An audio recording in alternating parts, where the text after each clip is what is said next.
¿Cómo contar una historia? Contar una historia significa contar las partes más importantes de una historia desde el principio hasta el final. ¿Por qué contamos historias? Para mostrar lo que hemos aprendido. Tal vez queremos compartir lo que hemos aprendido o la historia que hemos leído con nuestros amigos o queremos contar lo que hemos aprendido de la historia con nuestra familia.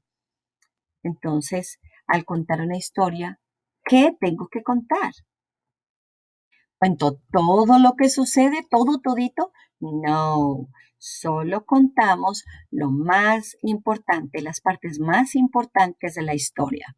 Entonces, ¿cómo sé qué es lo más importante? Bueno, siempre tenemos que tratar de usar la manito de contar las historias, que incluye los personajes de la historia, dónde sucede la historia, lo que pasa al principio, lo que pasa al medio o en la mitad de la historia y lo que pasa al final. ¿Alguna vez han escuchado hablar de la historia de los tres cerditos?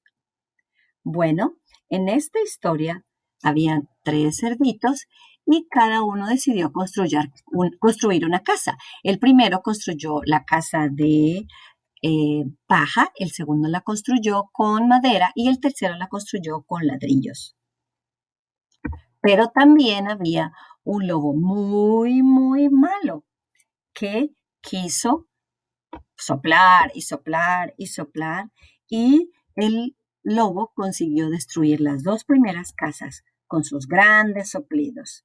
Pero cuando llegó a la casa, la última hecha de ladrillos, no pudo derribarla. No lo pudo hacer. Escapó y tuvo un muy mal fin. Así termina la historia de los tres cerditos. Y ellos vivieron felices por siempre. Aquí termina la historia. Entonces, aquí yo acabo de contar la historia, acabo de contar qué sucedió en esta historia de los tres cerditos usando la mano para contar un cuento. Ahora lo que queremos que hagas es que leas un cuento y luego en casa compartas con tu familia quién estaba en la historia, cuáles eran los personajes, dónde sucedió la historia, qué pasó al inicio, a la mitad y al final.